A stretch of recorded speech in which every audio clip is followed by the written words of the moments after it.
Hello everyone, welcome to Gosport Railworks. My name's James and today we're doing another 3D printer build. This time we're working on the LSWR Adams T3 class, which is currently being restored at the Foundry Railway to working condition. So hopefully that'll be working by the end of this year. So I figured I'd make myself my own one in N gauge, which means this is also my second attempt at making a 440 steam locomotive.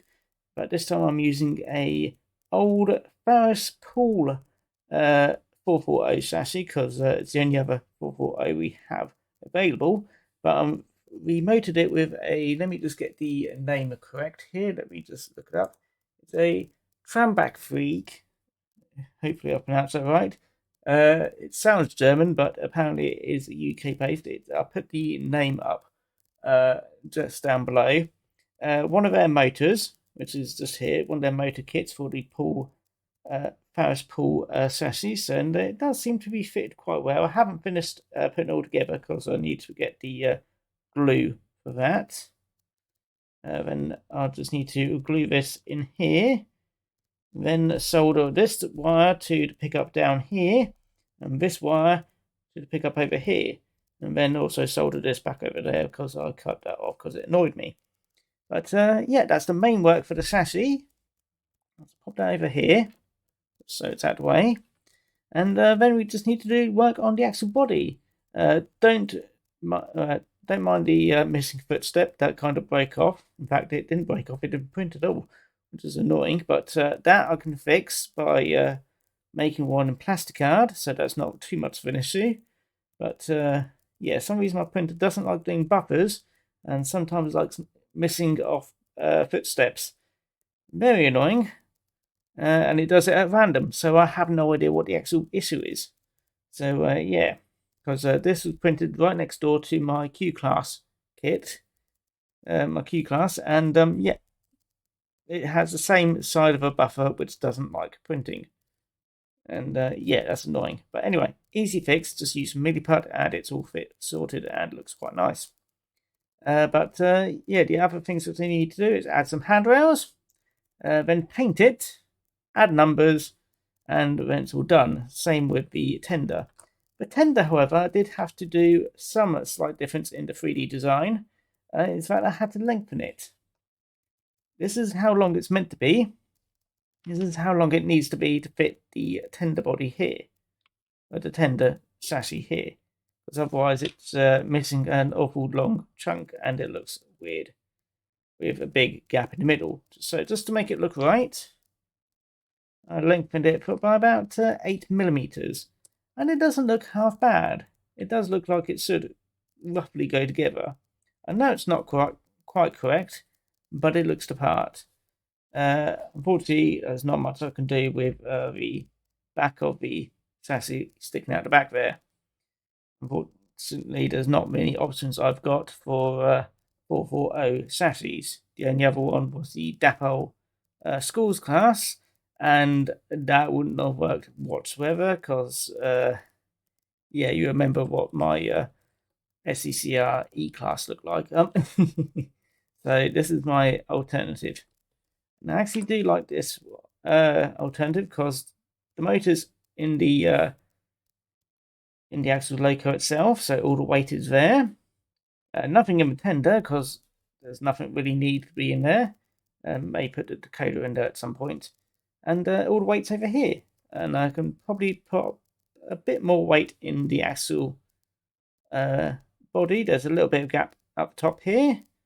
However, I would like to keep most of the weight back here. So I'll try and add a bit of weight in there. But yeah, that's what I'll be doing. Most of the work will probably be fixing this and painting because I do want it to look very nice. I do like the somewhere away olive colour. So that's what I'll be doing. Then you'll see most of me, well, you'll be seeing me design it in 3D while I'll tell you more about the prototype. And then you'll actually see what I've been doing afterwards as well. So yeah, I'll see you in a bit.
The LSWR T3 class was a class of express passenger 440 steam locomotives designed for the London South Western Railway by William Adams.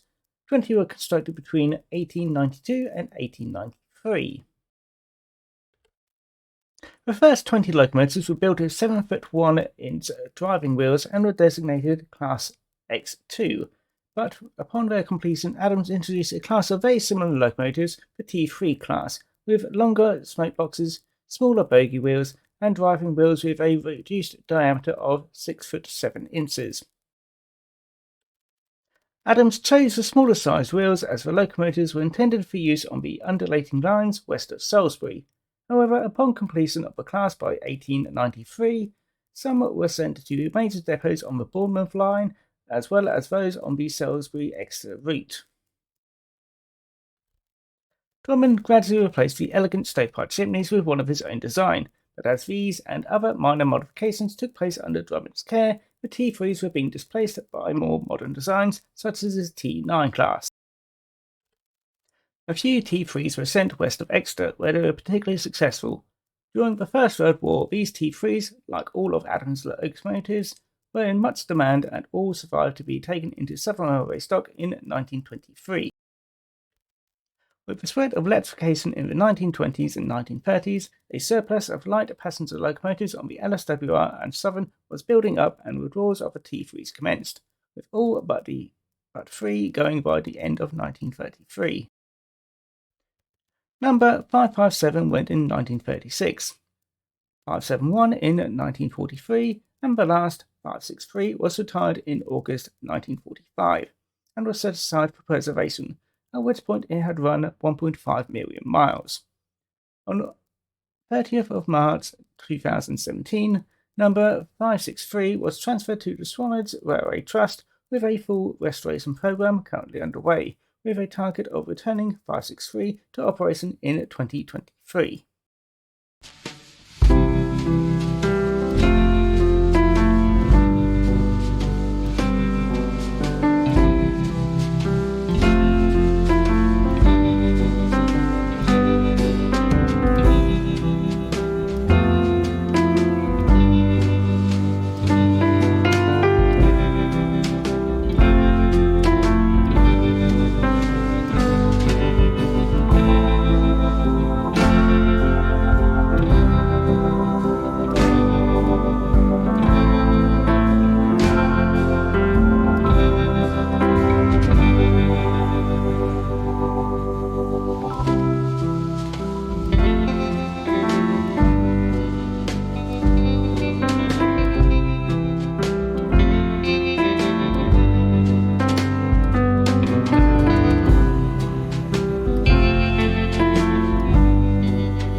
Right, here we have a finished T3 class, now I'm out. That's looking very, very nice. I'm very happy with how the livery has turned out. I did have a go at painting the lining around green parts myself, instead of using transfers, because I didn't actually have any transfers which looked quite good enough, so basically I just got the finished brush I got and painted them myself instead, and it has turned out quite nicely. I'm very pleased with how it's turned out. The model itself, again, has turned out very well. The only problem which I had was, again, one of these footsteps not quite printing properly, but that always happens every so often. I don't know why, But yes, but otherwise, yeah, the print has turned out very nice. The only things which I need to do probably is add some, there's some extra little detail which I could probably put on the roof. However, I may need to double check that one. The tender, this is an extended tender, just so it can fit on this the tender chassis. However, I have actually made it slightly smaller afterwards, because I realised this one's probably a bit too long. It's probably about 5mm shorter than this one, so probably about that much shorter. But otherwise, it does look quite nice either way. Now, as for running, it does technically run. However, it doesn't run. You can see there is some movement, and it is trying to do something. So it's possibly my unfamiliarity of this setup of let me just turn off the power. Yeah, since this is my first time modifying a 4P chassis this particular way, it may be my unfamiliarity of installing this drive mechanism, but still it seems to have mostly worked. I'm just unsure of how to exactly sort it out. It may just be that I need to clean it and give everything a nice good clean and make sure that the motor is right into the gearing so it can work properly. But it does, I said, technically run, just not doing anything else, however. But still, it looks absolutely gorgeous, and I'm happy with that. And I'm happy that it's on the way to working. It just needs to get a few kinks sorted out. So hopefully that won't take too long. But yeah, my second go at doing a 440, and I'm very happy with how this one has turned out. Still not fully working, but it's getting there. And as long as it's getting there, that's the main important thing to me. The only problem with this one is that it does extend a bit too far out from the back of the actual loco body, but oh well. The tender is currently only just stuck on with some blue tack, because I do intend to stick the decoder under here. Hopefully the decoder may actually fix things after I have a see, but I want to double check everything else first. Anyway, do hope you like it. Do let me know what you think. Do you like how the T3 has turned out? Do you not like it? Well, either way, I've done it. And yeah, do let me know what you think in the comments. If you do like it, feel free to like, comment and subscribe. And if you don't like it, well, I hope you enjoyed it anyway. And that's going to be it for me. So this is another LSWR engine which I finished, and I'm quite happy. Not 100% happy, but happier than how the SECR L class has turned out. So I'll probably end up making more things like this and then working out how this drive mechanism fully works. Anyway, I'll see you all again next time. So take care now. Bye bye.